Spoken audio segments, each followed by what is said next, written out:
Quero convidar você a abrir sua Bíblia no livro de Ruth, no Antigo Testamento. E eu gostaria de refletir na história que esse livro tem a nos contar. E eu gostaria que a gente, à medida que refletisse na palavra de hoje, tivesse em mente tudo aquilo que a gente ouviu ao longo da série Improváveis. E também tudo que nós estamos vivendo como nação, como povo, como país, ao longo dessa semana e que viveremos também ao longo das próximas semanas. Até por isso o pastor Diego pediu para que eu compartilhasse que na semana que vem, na semana que vem especificamente, ele vai falar sobre cidadania, política e ser cristão, o evangelho. Então é bom que a gente já vá esquentando nossos corações para essas reflexões que a gente traz a partir da palavra de Deus. Abra a sua Bíblia no Ruth capítulo 1 e eu vou ler o versículo 1 e o versículo 2 desse livro da palavra de Deus. Diz assim, Ruth 1 e 2: Na época dos juízes houve fome na terra. Um homem de Belém de Judá, com a mulher e os 2 filhos, foi viver por algum tempo nas terras de Moabe. O homem chamava-se Elimeleque. Vamos orar. Pai amado, obrigado, Senhor, por Tua palavra santa, abençoada, que vem nos abençoar nessa tarde. Obrigado porque essa palavra escrita há tanto tempo, há tantos milênios, é um recurso estabelecido pelo Senhor, muito antes de nós existirmos, e que já estava disponível, visando o tempo em que nós viéssemos a viver, no século 21, e pudéssemos tomar contato com essa palavra, e ela nos abençoasse de um modo tão único e perfeito. A nossa oração é para que a Tua palavra venha falar conosco, e nos encher do Teu Santo Espírito, a fim de que nós possamos ser homens e mulheres, que vivem para a Tua glória, em nome de Cristo Jesus, amém. Muito bem, esse texto começa dizendo uma expressão muito importante, na época dos juízes. Juízes não é essa expressão que nós costumamos usar hoje, se referindo a um magistrado, mas juiz era um tipo de liderança local na época. E é importante que a gente se situe quanto ao contexto do livro de Ruth, porque ele se situa no tempo em que governavam os juízes. E é interessante pensar nisso porque ele está fazendo uma denúncia. Quando você volta um pouco a página da sua Bíblia ou arrasta para cima no seu celular, você vai se deparar com um refrão que acontece o tempo todo no livro de Juízes. Qual é? Naquele tempo não havia rei em Israel, e cada um fazia aquilo que era certo aos seus próprios olhos. É uma denúncia. É uma denúncia ao tempo sombrio da história de Israel, quando os líderes governavam, líderes chamados juízes, que eram esses chefes tribais, e que nesse tempo em que os juízes puderam exercer a sua liderança sobre Israel, foi um tempo de profunda idolatria, de profundo esquecimento de quem é Deus. Porque se você voltar um pouco na sua memória e puxar a história de Israel é basicamente a seguinte: um povo que estava escravizado no Egito, e Deus os tirou do Egito, os conduziu por 40 anos e os plantou em Canaã. E ao plantar Israel em Canaã, deu leis para que esse povo pudesse viver conforme a vontade de Deus. Mas assim que esse povo se estabeleceu na terra, Deus fez uma aliança com esse povo. Essa aliança foi celebrada por um homem chamado Josué. Então imagine um casamento, Josué como um celebrante, de um lado Israel, do outro lado Deus. Deus o noivo, Israel a noiva. E Josué celebrando esta união. E Josué está celebrando e está conversando com a noiva. E está dizendo: você está se casando com Deus. Ela fala: sim, estou me casando com Deus. Josué vira e fala: eu e minha casa serviremos ao Senhor. Aí a noiva fala: eu também, eu quero me casar com o Senhor. Aí ele fala assim: então é o seguinte, tem um problema. O Senhor é um Deus ciumento. E como um Deus ciumento, Ele não gosta de ver a sua noiva traindo-o ou andando com outros deuses. Então vocês não podem trair a esse Deus. Israel fala: não, mas eu não vou trair a Deus, eu vou ser fiel até o fim. Você tem certeza que você vai ser fiel, porque Deus é ciumento, é um Deus zeloso. E Israel fala: não, eu vou servir ao Senhor unicamente. Qual é o problema? Assim que Josué morre e toda aquela geração morre, a geração seguinte se esquece de tudo que Deus fez e começa a se voltar para outros deuses, e assim traem, quebram a aliança que fizeram com o Senhor, adorando a um Deus chamado Baal. Aí você fala assim: Baal, que Deus estranho, que nome esquisito. O que tinha de tão atraente nesse Deus chamado Baal? Pois é, Baal era o deus local de Canaã, onde eles haviam se estabelecido, e era um deus conhecido como Deus da fertilidade. Todas as vezes que não chovia, eles se sentiam tentados a adorar a esse Deus, para ver se esse Deus fazia chover, e assim resolvia os problemas deles de pão, fome.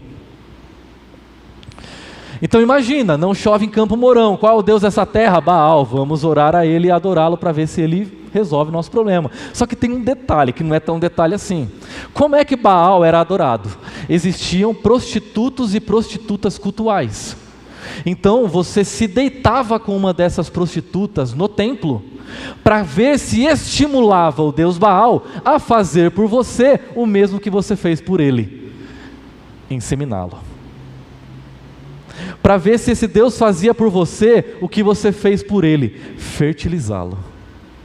E pudesse derramar chuvas do céu, para ver se a sua atitude mexia de alguma maneira com Deus e levava esse Deus a fazer o que você fez por ele. Assim, o povo de Israel continuamente se volta à idolatria dos povos ao seu redor e vai se esquecendo continuamente de Deus. Com a idolatria, todas as consequências recaem sobre Israel. Israel se torna uma nação injusta, imoral, corrupta, impune, opressiva e que tem descasos dos ricos para com os mais pobres. Do mais simples até o mais rico, todos se tornam corruptos, todos se perderam. A história dos juízes é uma história em que nós observamos uma nação, juntamente com os seus líderes, se perdendo e se distanciando de Deus, se corrompendo, distorcendo a verdade. Então o povo de Deus se perde. Quando a gente acaba de ler o livro de Juízes, a sensação que a gente tem é a sensação de que toda a esperança que a gente tinha de que Deus poderia fazer algo através de um povo foi para o ralo. O povo que Deus estabeleceu na terra, com quem Deus fez uma aliança para que através desse povo todos os povos da terra pudessem ser abençoados, esse povo se corrompeu, esse povo se perdeu, esse povo se prostituiu em todos os sentidos. Qual então é a probabilidade de Deus fazer algo? A resposta de Deus se encontra num livro chamado Ruth. É por isso que esse livro se situa no tempo dos juízes. E por que é tão improvável? Porque nós estamos falando de uma mulher em um tempo em que o patriarcalismo domina a cultura. Mas nós não estamos falando apenas de uma mulher, nós estamos falando de uma mulher pagã. Ruth não é uma mulher que pertence ao povo de Israel, é uma mulher moabita, como nós veremos. Então, nessa breve história de 4 capítulos, Deus faz algo grandioso através de uma mulher improvável.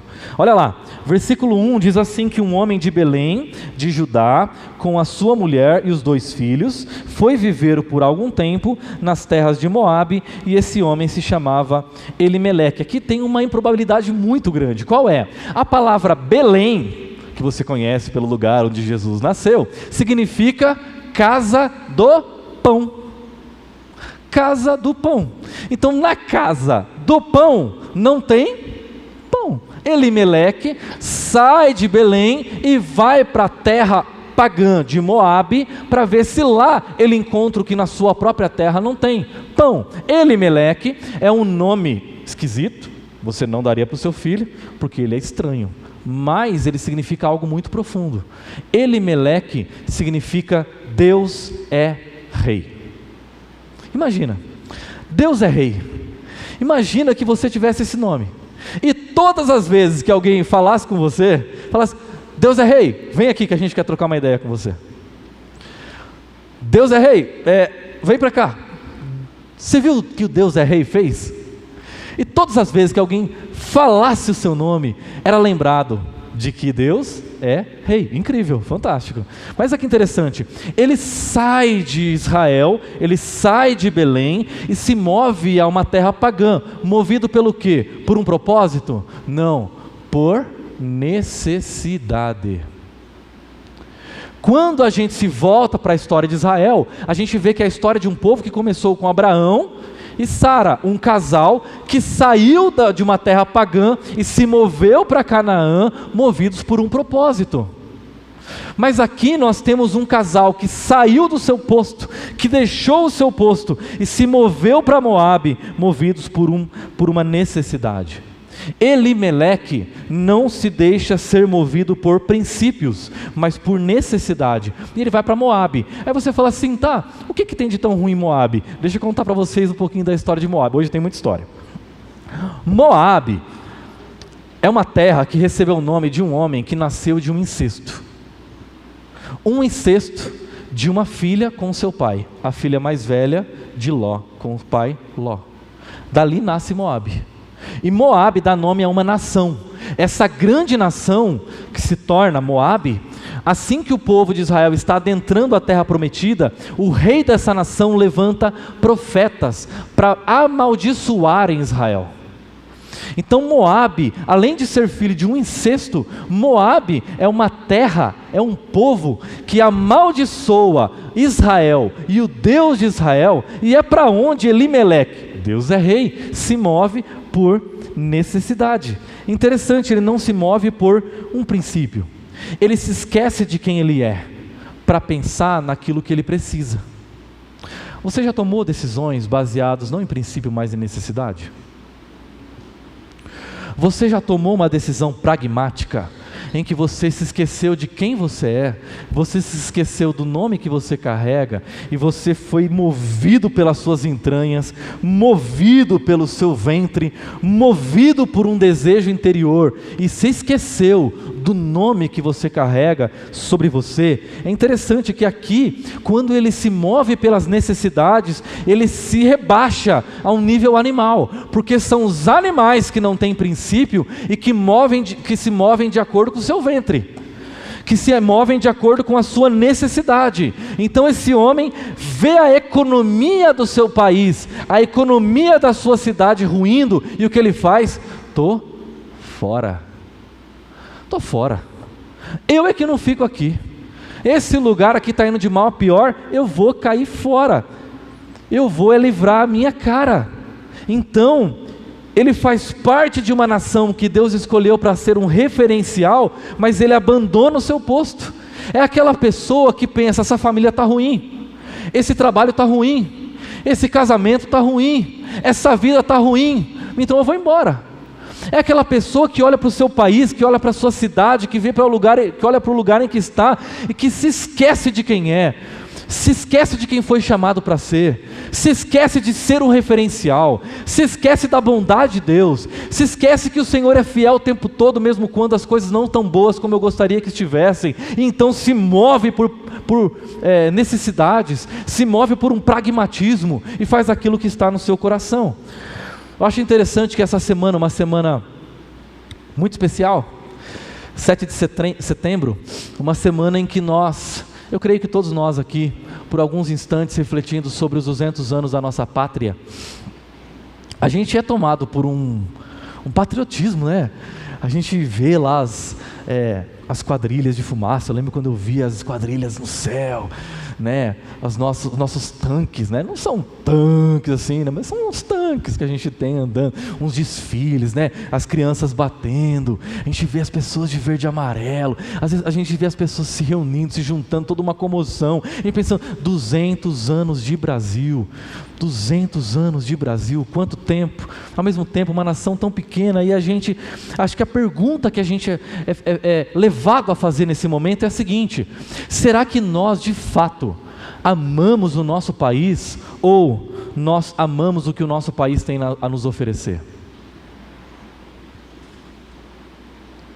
Será que você está aqui porque você ama essa pátria?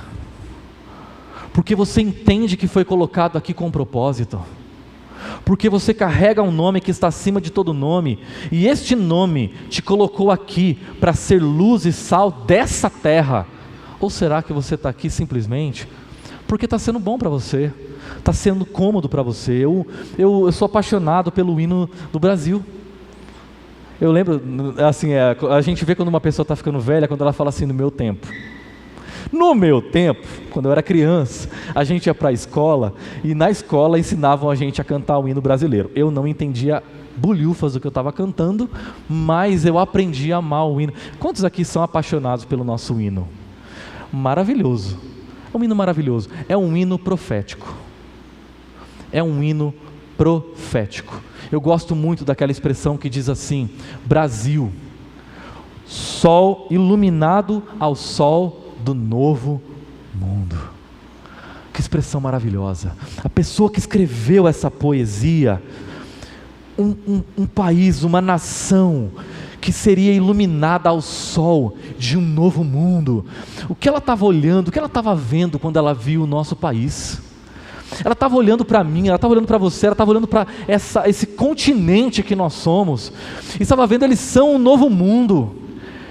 Eles não são a repetição desse velho mundo que eu estou vivendo, desse velho mundo que eu vivi, desse mundo que está falido, desse velho mundo que já passou, desse velho mundo cujos ideais científicos, religiosos, idólatras estão ultrapassados. Eu olho para o Brasil e eu vejo um novo mundo, eu vejo uma nova nação se despontando, não para ser a repetição de tudo aquilo que a humanidade fez até agora, mas para ser um mundo que ilumina, um mundo que é iluminado, um mundo que frutifica, não um velho mundo melhorado, mas um novo mundo com um novo povo que nasceu para ser uma nação que reflete o reino de Deus. Então, se você nasceu como cristão brasileiro, você nasceu para frutificar e ser luz nesse lugar.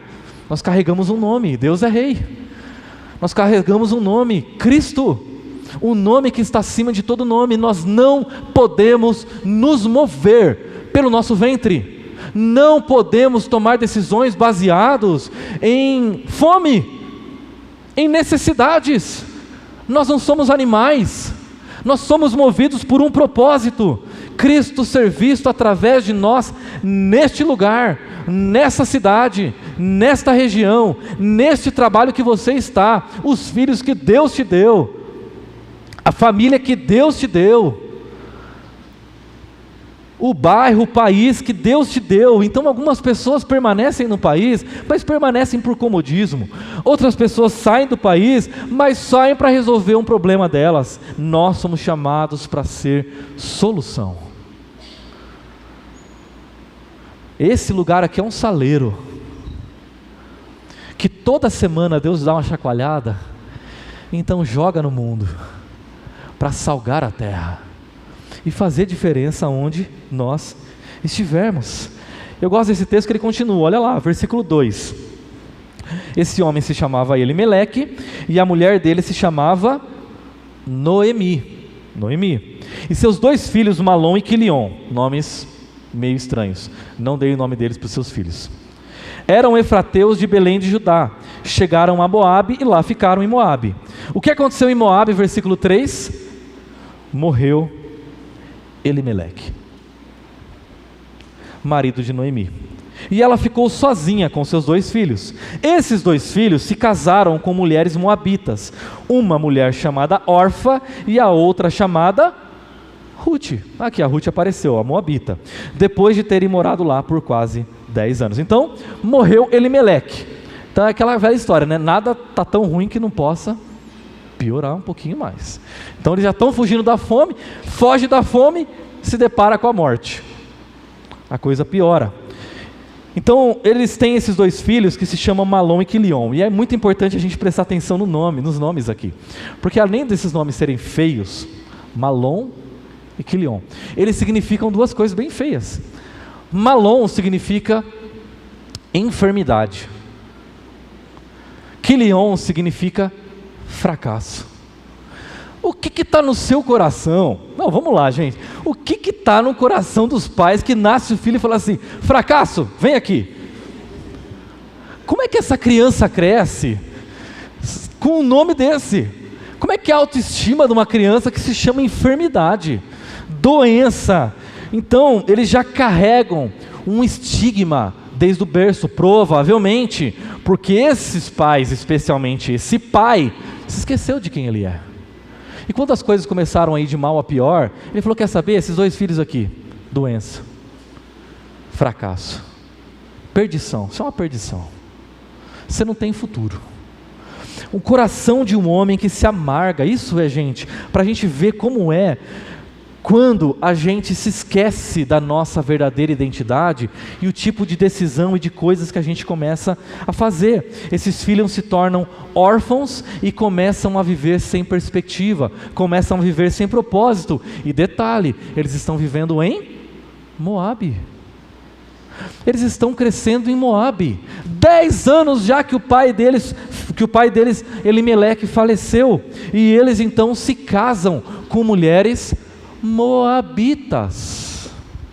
Você fala assim: tá, pastor, o que tem? Eles se casaram com a mulher que estava perto deles. Então, sabe o que acontece? Na palavra de Deus, no capítulo 7 de Deuteronômio, Deus disse explicitamente: não se casem com as pessoas de lá. Não deem os seus filhos em casamento às suas filhas, nem tomem os filhos deles para se casarem com as suas filhas. Vocês foram casados com Deus, vocês são casados com Deus. Vocês têm um casamento superior, vocês têm um casamento que não acaba, vocês são casados com um rei, vocês são amados pelo rei. E todas as vezes que um casamento não tem Deus, presta atenção nessa parte, todas as vezes que um casamento não tem Deus como rei, sutilmente esse casamento caminha em direção à traição de Deus. 2 exemplos. Um juiz chamado Sansão. Sansão, você sabe pela história popular, se apaixona por uma mulher chamada Dalila. Dalila não era uma judia, Dalila era uma filisteia. Deixa eu falar de um outro nome que nós ouvimos a história dele há pouquíssimo tempo: Salomão. Salomão se casa com tantas mulheres, que não conhecem a Cristo, que não conhecem a Deus, que não fazem parte do povo de Deus. Pouco a pouco o seu coração vai se desviando, a tal ponto que aquele homem que nós admirávamos tanto, por ser um homem mais sábio do mundo, se corrompe, se perde, se distancia. Um casamento que foi feito para ser algo tão belo, uma tradução do casamento de Cristo com a igreja, na verdade vai se corrompendo e vai se distanciando, porque perde de vista o verdadeiro casamento. Deixa eu avançar com vocês, versículo 5, diz assim, olha lá, gente, não tem tragédia que não possa piorar. Morreram também Malom e Quilion, e Noemi ficou sozinha, sem os seus 2 filhos e sem o seu marido. Gente, então o que você tem aqui?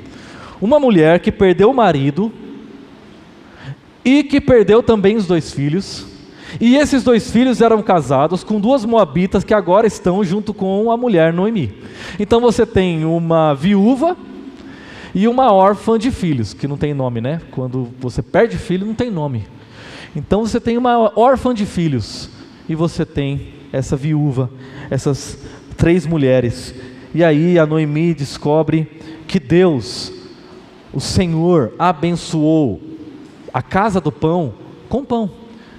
E lá em Moabe ela fica sabendo que Belém agora tem comida. E ela decide voltar. Ela falou: entre ficar em Moabe e entre ficar em Belém, os 2 têm pão, o problema de necessidade está resolvido, agora eu vou voltar para Belém. E ela decide voltar para Belém, porque ela tem a sua necessidade, pão suprido. E ela vira para as suas 2 noras e diz: então, comida tem, fica tranquila, suas necessidades estão supridas, corram atrás dos seus interesses, vão se casar. corram atrás dos seus interesses, marido, porque pão você já tem.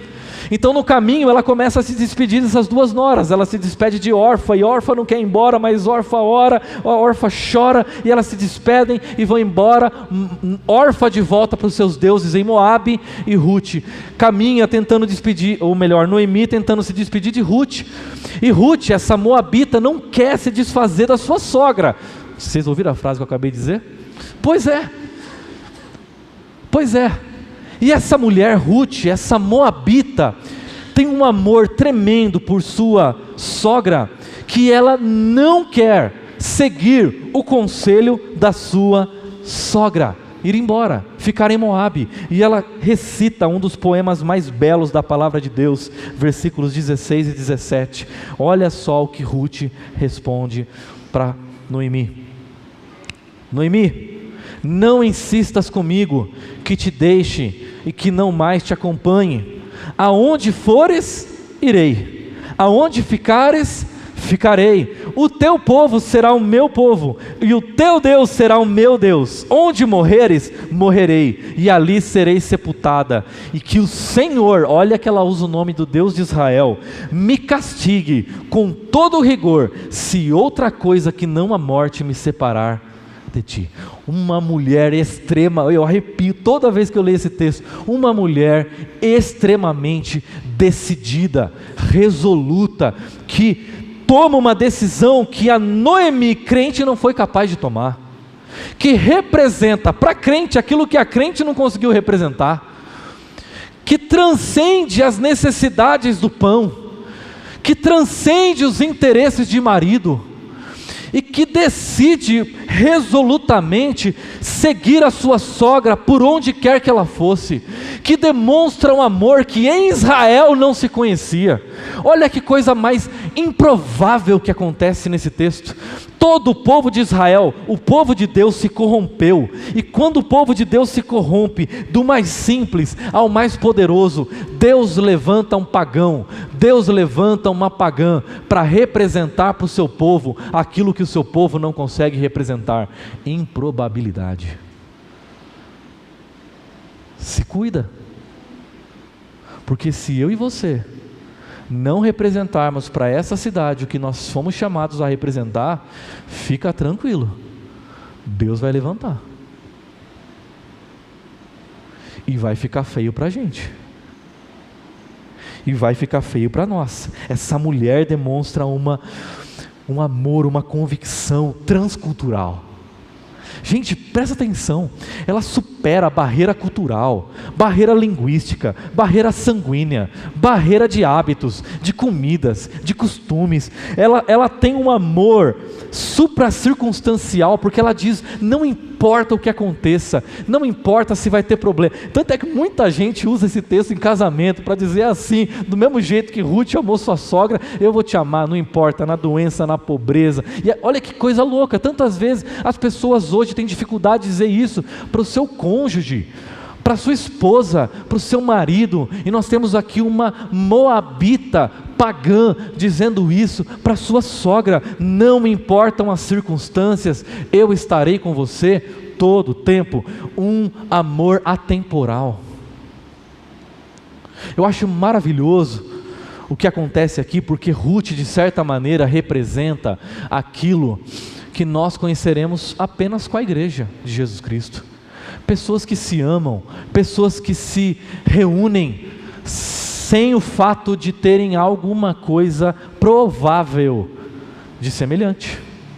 Porque o que é a igreja de Jesus Cristo? É feita de pobres, ricos, brancos, negros, homens e mulheres. Qual é a probabilidade da gente se encontrar, gente? Qual é a probabilidade de você estar aqui nesse mesmo lugar que tantas outras pessoas? O que nos une não são as nossas probabilidades. O que nos une é o amor improvável do nosso Pai por nós. O que nos une é o amor que foi demonstrado por Cristo. Você tem noção que essa mulher, muito tempo antes de Cristo, já antecipa uma realidade que nós conheceríamos apenas com Jesus? Uma igreja multiétnica, Uma igreja que transcende línguas, que transcende costumes, que transcende continentes, que transcende o tempo. Nós fazemos parte de um povo que se reúne, que é amado pelo Pai. Então é impressionante perceber que aqui, quem está representando Deus para quem? Será que é a crente Noemi que está representando Deus para Ruth pagã? Não. É a Ruth pagã que está representando Deus para a crente Noemi.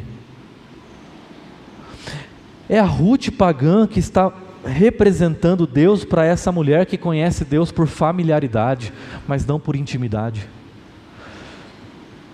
Então, como é que Deus vai salvar uma nação improvável como a nossa? Através de pessoas improváveis. Qual é o plano de Deus para atuar nesse país? A nossa tendência, gente, por favor, me entendam aqui. A nossa tendência é olhar para os poderosos. A nossa tendência é olhar para Brasília. A nossa tendência é olhar para os palanques de poder. A nossa tendência é falar, vai lá e resolve o problema para mim. A nossa tendência é olhar para o outro e falar, vai lá e seja por mim o que eu não consigo ser. A nossa tendência é olhar, e a gente nesse sentido está sendo distraído, porque a gente começa a olhar para as probabilidades, para aqueles que detêm o poder, para aqueles que detêm o dinheiro, para aqueles que têm a provável solução do nosso país. Mas Deus vai salvar o nosso país, não através de pessoas prováveis, mas através de pessoas acessíveis, através de pessoas como eu e você, como Ruth, que está sendo usada aqui para fazer aquilo que juízes e líderes não conseguiram fazer. Gente, Sansão é o homem mais forte que já existiu. Deus não usou Sansão para libertar Israel, Ele está usando Ruth. Percebe? Deus não usou Gideão. Deus não usou aqueles homens que tinham todas as probabilidades na sua mão para resolver o problema. Deus está usando uma pagã para fazer pelo seu povo aquilo que Ele não estava fazendo. Então a gente precisa aprender a olhar mais para os lugares improváveis, para as pessoas improváveis, a olhar mais para quem Deus está olhando, mas porque o mundo não está, porque o mundo vê a aparência, mas Deus vê o coração. Gente, no dia 7 de setembro, eu passei das 7 horas da noite até a meia-noite no hospital, e foi muito interessante ter essa experiência, porque aconteceu algo improvável, inusitado. Veja só, eu estava no hospital, adoentado, 7 de setembro, 7 horas da noite, olhando no relógio, passa 1 hora, passa 2 horas, e eu tomando chá de banco. De repente eu sou atendido por um provável médico, que olha para mim em 1 minuto, dá um diagnóstico e fala isso. Faz esse exame aqui, em 1 minuto. Pensei comigo, 2 horas dava para atender 120 pessoas em 1 minuto. E eu estou esperando há 2 horas. De repente, 7 de setembro, hospital cheio, especialmente de crianças. De repente, eu vou lá e os enfermeiros, 2 enfermeiros, eu e a Valéria olhamos para eles e eles correndo de um lado para o outro. Correndo de um lado para o outro, correndo de um lado para o outro. E aí eles olham para mim ali e falam, Senhor, espera só um momento. Quando eles forem me atender, uma atenção, um carinho, um cuidado, um afeto, um amor. Eu e a Valéria olhamos para eles e falamos, está aí, os improváveis, gente que está salvando nossa cidade. A gente costuma olhar para quem? Para quem está com a caneta na mão. É ou não é, gente? A gente costuma olhar para quem é o poderoso, para quem está sentado, mas por trás dele tem gente fazendo aquilo que eles não estão fazendo.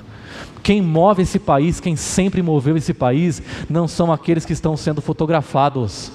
Quem sempre moveu esse país, não são aqueles que estão saindo na manchete. Quem sempre fez a diferença são aqueles que estão nos bastidores, aqueles que estão fazendo e ninguém está vendo. Como falou o pastor Paulo Júnior, aqueles que estão entregando iFood, aqueles que estão fazendo coisas que a gente não está vendo, aqueles que estão batalhando, aqueles que estão suando a camisa. Então é impressionante como a gente às vezes não tem a tendência de olhar para mulheres como Ruth. A gente olha para os juízes, a gente olha para Sansão, Já prestou atenção como as histórias que a gente conta para as nossas crianças? A gente conta a história de Sansão, mas será que a gente conta a história de Ruth? E fala, tá vendo como Sansão é poderoso? Pois é, Deus não usou ele, Deus usou Ruth. Veja como o nosso Deus é um Deus diferente, é um Deus improvável. Então essas duas mulheres foram para Belém, e essa mulher Noemi chega em Belém, e as pessoas começam a falar, sabe as revistas de fofoca? Como é que chama as revistas de fofoca? Aquelas revistas lá começa a sair nome, é agora que você se denuncia, né? Será que eu peguei vocês? Então, pois é. As revistas de fofoca começam a sair lá o nome, Noemi voltou. Noemi voltou viúva. Noemi voltou viúva e sem os 2 filhos. Noemi vai dar uma entrevista para essa revista de fofoca, e ela diz assim, no meio da entrevista, não me chamem Noemi, porque Noemi significa doce, agradável. Olha o nome que esse casal carregava, que nome lindo. Pois é, a partir de agora me chamem Mara, porque Mara significa amarga, porque foi isso que Deus fez comigo, amargou a minha vida. Do outro lado você tem uma Ruth que representa para a crente amarga, para a crente que está só reclamando, ó Deus, ó céus, ó vida, vou na igreja, não dá certo. E o que ela faz? Ela vai colher espigas.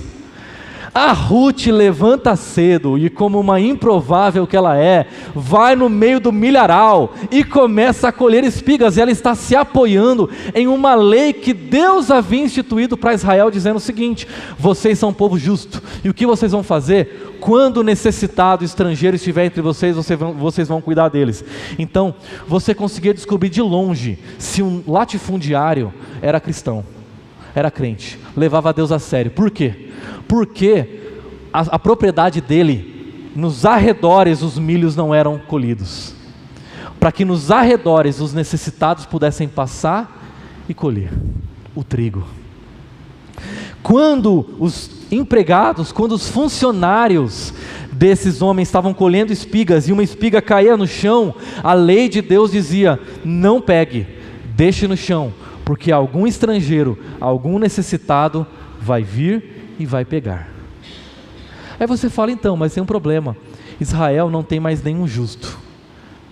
Vai parecer muito improvável, mas Ruth entra justamente no milharal de um homem justo, chamado Boaz, que praticava essa lei. E quando ela entra lá, ele chega com a Harley dele, chega com uma Harley assim, estaciona a Harley dele, e aí os funcionários viram para ele, e ele diz: Deus abençoe, e os funcionários respondem: o Senhor te abençoe. Você já vê aí que o cara é cristão de verdade. Por quê? Um patrão, imagina, um patrão que vira para os seus funcionários e fala assim: Deus te abençoe. Como é que os funcionários respondem? Deus te abençoe, seu folgado, corrupto, mão de vaca. Mas não, com Boaz, um homem justo, eles não respondem assim.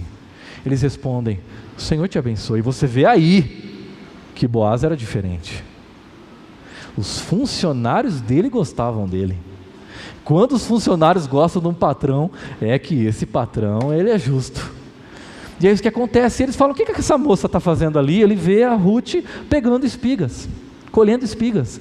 E eles falam: é a Ruth. E eles contam a história da Ruth, que eu acabei de contar para vocês. Quer que eu conte tudo de novo? Não, não precisa, tá bom. Contam toda a história de Ruth, ele fica impressionado, se aproxima dela. E aí então ele se aproxima e diz para Ruth: contaram-me tudo o que você tem feito por sua sogra, depois que você perdeu o seu marido, e como você deixou o seu país, sua mãe, sua terra natal, para viver com um povo que você nem conhecia bem. Que o Senhor retribua a você o que você tem feito, e que você seja ricamente recompensada pelo Senhor, o Deus de Israel, sob cujas asas você veio buscar refúgio. Boaz reconhece a atitude nobre de Ruth para com Noemi, e ele ordena para os funcionários dele: é o seguinte, quando vocês estiverem colhendo as espigas, deixa umas cair de propósito, para que a Ruth possa vir e pegar. Então é um homem justo, é um homem misericordioso, é um homem que entendeu o coração da lei, é um homem que aprendeu, presta atenção nessa palavra que eu vou usar agora ela até o final, responsabilizar-se pelo outro. Ruth descobre que Boaz é um resgatador. Aí você fala, pastor, o que é resgatador? Pois é, tinha uma outra lei do Antigo Testamento que dizia o seguinte: se um homem for casado com uma mulher, e este homem morrer antes de dar filhos à sua mulher, o parente mais próximo se casará com a viúva, a fim de dar filhos que não levarão o seu próprio nome, mas o nome do falecido. Entenderam já ou não? Pois é, pode parecer provável ou não, este homem Boaz era o parente mais próximo de Elimeleque. Então Ruth descobre que ele poderia ser o seu resgatador e dar descendência para o falecido Quilion. Não em seu próprio nome, mas em nome dele. Então ela vai até Boaz e pede para Boaz ser o resgatador dela. E olha a reação de Boaz. Boaz responde para Ruth: este seu segundo ato é mais belo que o primeiro. O que você fez por sua sogra não se compara ao que você está fazendo hoje, vindo pedir um resgatador. Boaz decide ser o resgatador de Ruth. Boaz reúne os líderes daquela cidade. Se lembrem, uma cidade corrupta, um povo perdido. E Boaz então atende a essa lei de Deus, decide ser o resgatador e diz aos líderes da cidade: vocês hoje são testemunhas de que estou adquirindo de Noemi toda a propriedade de Elimeleque, de Quilion e de Malom. Também estou adquirindo o direito de ter como mulher a moabita Ruth, viúva de Malom, para manter o nome do falecido sobre a sua herança e para que o seu nome não se desapareça do meio da sua família. Ele está citando a lei de Deus, ele conhece a lei de Deus, ou dos registros da cidade. Vocês hoje são testemunhas disso. Deixa eu dizer um negócio para vocês. A gente fala assim às vezes: Boaz obedecia a lei de Deus porque ele era bonzinho, porque ele era um homem certinho. Boaz obedecia a lei de Deus porque ele devia ter algum interesse em Ruth. Deixa eu dizer um negócio para vocês: Boaz fez tudo o que fez porque ele era um homem responsável. Em tudo que Boaz fez, ele demonstrou responsabilidade. Ele era um homem que cuidava de pessoas, ele era um homem que cuidava de funcionários, ele era um homem responsável pelos estrangeiros, ele era um homem que cuidava dos necessitados, ele era um homem que decidiu ser o resgatador, porque ele aprendeu que a lei de Deus se traduz na expressão responsabilidade. Responsabilidade vem da expressão resposta. Sabe o que é ser uma pessoa responsável? É ser uma pessoa responsiva, é ser uma pessoa que responde diante de Deus. Então, não é uma pessoa que se coloca diante de Deus e o tempo todo fica pedindo. É uma pessoa que se coloca na presença de Deus e diz: Deus, eu quero ser a solução, eu quero ser a resposta, eu quero ser o responsável por todas as dores, por todos os pedidos, por todas as necessidades. É um homem que transcendeu o seu ventre, é um homem que transcendeu os seus interesses, é um homem que agora vê o outro como irmão, é um homem que aprendeu a amar o seu próximo, é um homem que aprendeu a ser a cola que junta os cacos de alguém. Então, quando a palavra de Deus diz assim: busquem o reino de Deus e a sua justiça e todas as coisas vão ser acrescentadas, o que a gente pensa? Em todas as coisas que vão ser acrescentadas, e não no reino de Deus em primeiro lugar. Então a gente fala assim: vou buscar o reino de Deus em primeiro lugar para que todas as coisas sejam acrescentadas. Pronto, já não está buscando o reino de Deus em primeiro lugar, porque você quer que as coisas sejam acrescentadas. Não, quando nós buscamos o reino de Deus em primeiro lugar, é a justiça desse reino, nos tornando responsáveis pelo nosso próximo. Deus vai garantir que tudo que você precisa para abençoar as pessoas à sua volta, você vai ter. Amém? Quando você aprende a se responsabilizar pelo outro, Deus vai garantir que tudo que você precisa para abençoar o próximo, Ele vai dar.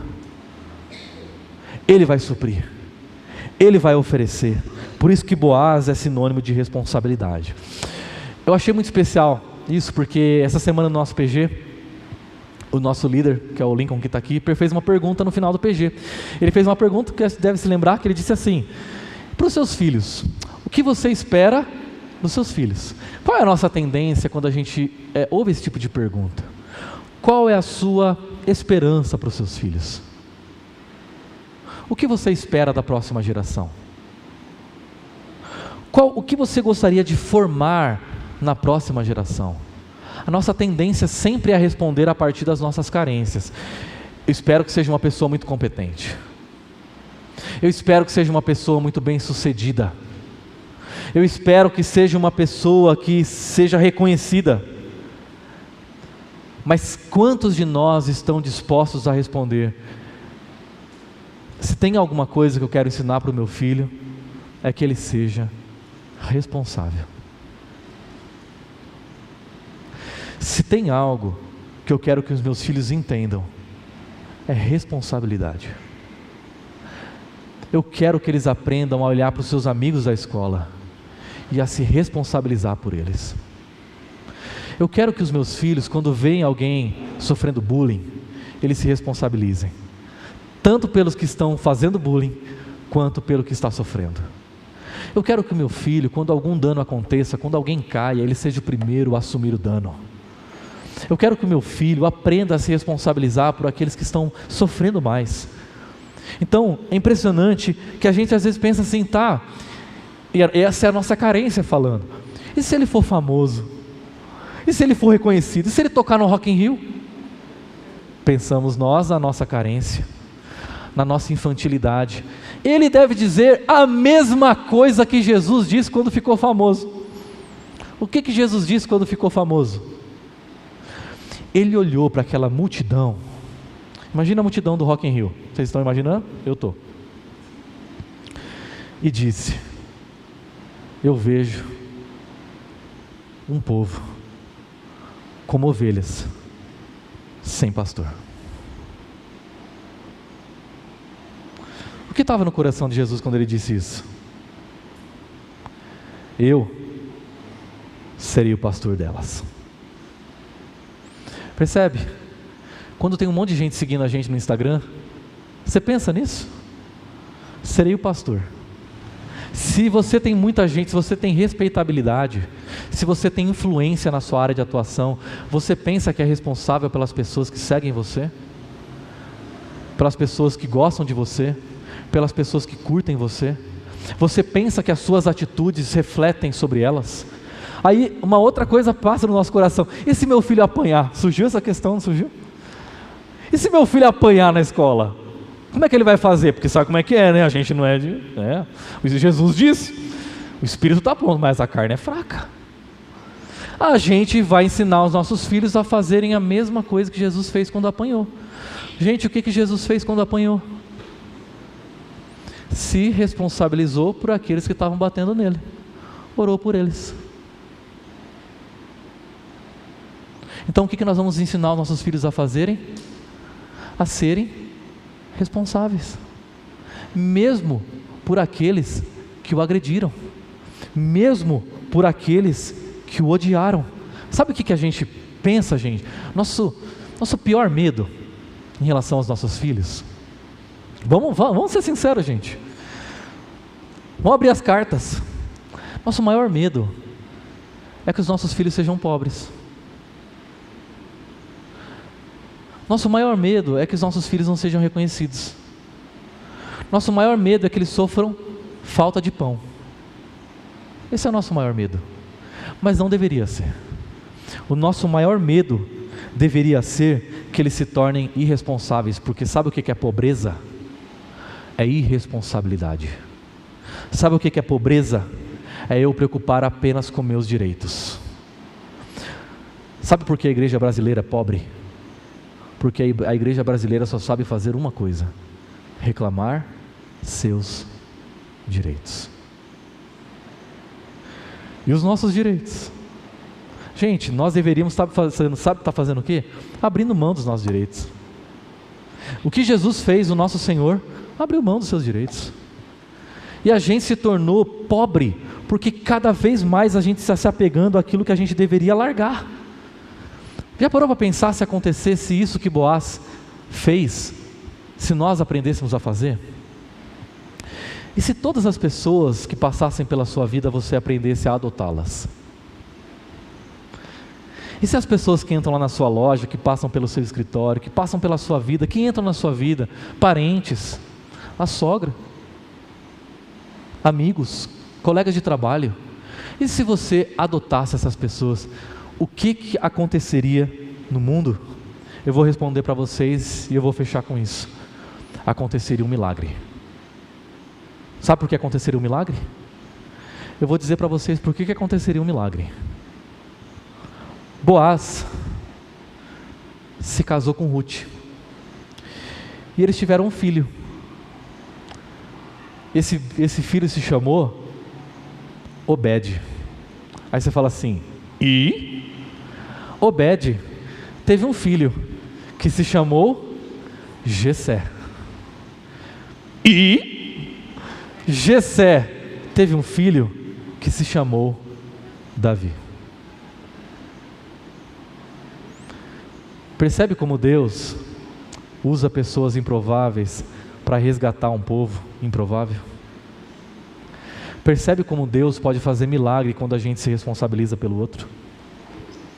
Você percebe como Deus pode fazer coisas grandiosas para além do nosso alcance, quando a gente tem os gestos simples de se responsabilizar por alguém e ser o resgatador de alguém, porque foi isso que Jesus fez para comigo e para com você. Ele nos resgatou. Jesus é o nosso Boaz.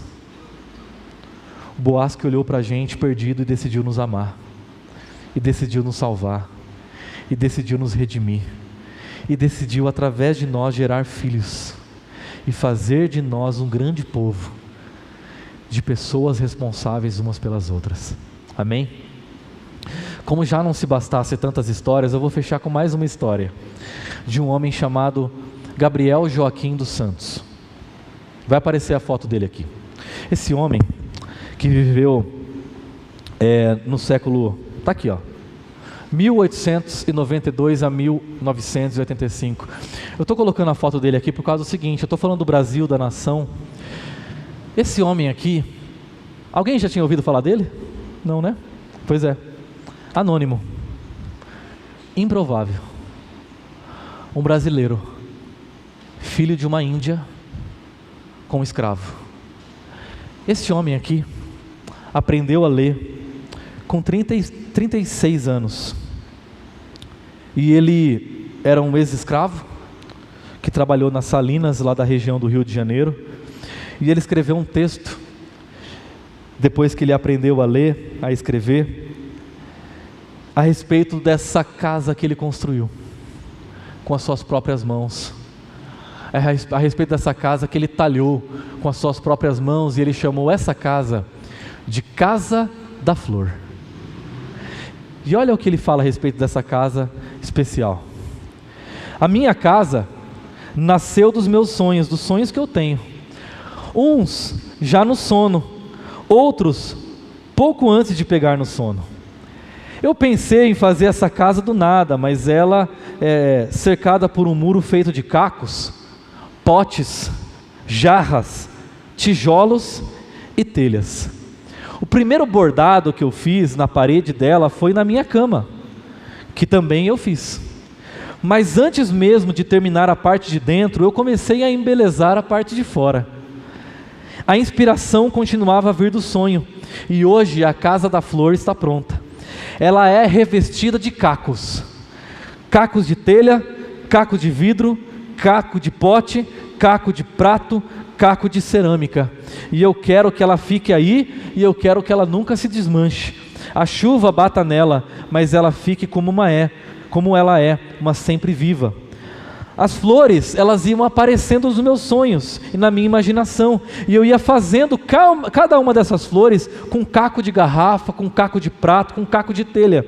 E no meu quarto, eu separei no meu quarto por uma escada a cama do altar dos livros, é como ele chama a sua biblioteca. Eu fiz de tudo em minha vida. Eu fui pedreiro, operário, trabalhei nas salinas, carpinteiro. Hoje eu sou arquiteto, um mestre de obras, um artista. Eu não tive escola, aprendi tudo com a ventania. Olha que maravilhoso. Eu só aprendi a ler com 36 anos.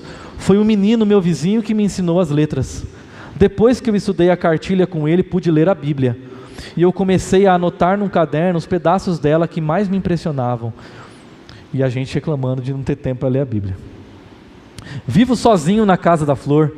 Nunca me casei nem tive filhos. Se não fosse assim, eu não poderia ter feito a casa. Ele se casou com a casa. E a patente dela não poderia ser de todo mundo, como é. Ele entregou a patente, quem quiser copiar, fica à vontade. A casa da Flor é feita de pensamento e sonho, é feita de cacos, é caco, mas é coisa de muita importância. Eu não sei o que eu tenho com os cacos. Quebra-se o pote e eu fico contente quando me dão os cacos. Depois transformo tudo numa flor e eu fico tão satisfeito. Ainda em minha vida tem um mistério que eu não posso compreender.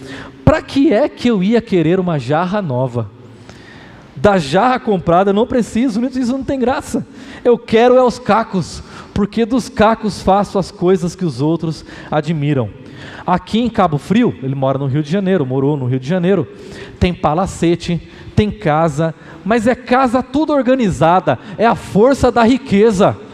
Mas na casa da Flor, o que todo mundo vê é a força da pobreza.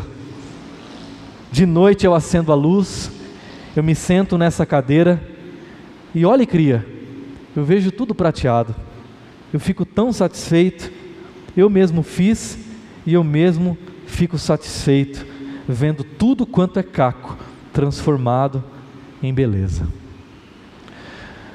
Esse é um dos homens que mais se parecem com Deus, porque Deus é um Deus que ama construir casa feita de cacos. Os cacos da minha vida, os cacos da sua vida, gente quebrada, gente que vem aqui destruída, gente que vem abatida, e Deus ama ver caco.